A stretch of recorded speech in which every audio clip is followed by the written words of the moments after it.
নমস্কার বন্ধুরা, সকলে নিশ্চয়ই খুব ভালো আছেন, সুস্থ আছেন। রিয়া রান্নাঘরে সবাইকে স্বাগত জানাই। আজকের রেসিপি হচ্ছে গজা। আর এই গজাটা বানাতে যতটা সহজ, খেতেও খুব টেস্ট। পুরো দোকানের মতন খাস্তা এবং রসালো হবে। চলো ভিডিওটা তাহলে শুরু করা যাক। এখানে নিয়ে নিয়েছি 1 বাটি ময়দা, খুবই সামান্য একটুখানি খাওয়ার সোডা, পরিমাণ মতন লবণ আর পরিমাণ মতন চিনি। এবার আমি দিয়ে দিচ্ছি এর মধ্যে সামান্য একটু ঘি। ঘিটা দিয়ে আমি এটাকে ভালোভাবে মাখিয়ে নেব।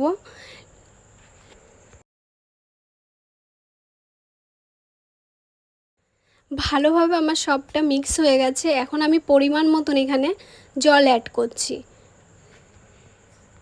আমি এখানে একটু ফুড কালার অ্যাড করেছি কালার আনার জন্য, তোমরা নাও করতে পারো। তো দেখো আমার ডোটা কত সুন্দর হয়েছে।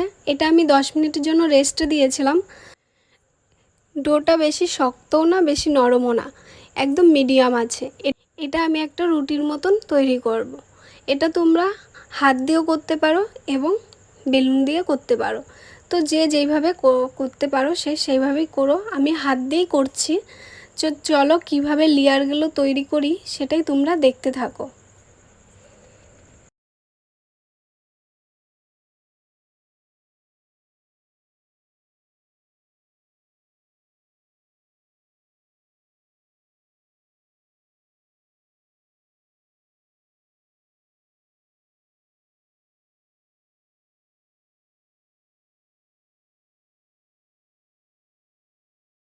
এইভাবে এক এক করে লেয়ারগুলো এইভাবেই তৈরি করব। হাত দিয়ে একটু চেপে চেপে দেব যেন খুলে না যায়।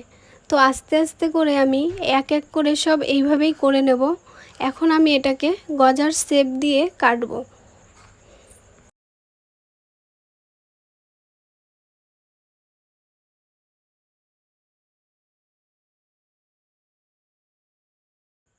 এইভাবে গজার শেপগুলো দিলে পুরো গজার মতন দেখতে লাগবে।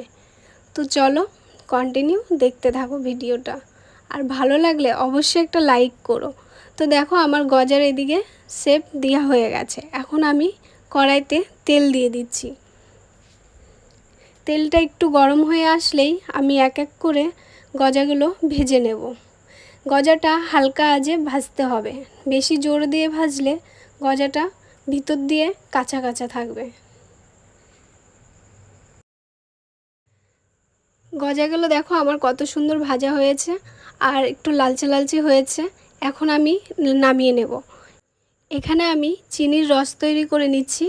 এক এক করে আমি গজাগুলো এর মধ্যে দিয়ে ভালো করে নাড়িয়ে চাড়িয়ে নেব। আর দেখো গজাগুলো কত সুন্দর লাগছে দেখতে, খেতেও কিন্তু খুবই টেস্ট। তোমরা অবশ্যই বাড়িতে ট্রাই করো। ভালো লাগলে একটা কমেন্ট করো। পরের রেসিপি দেখতে হলে সাথে থাকো। আজকের মতন ভিডিওটা এখানেই শেষ করছি।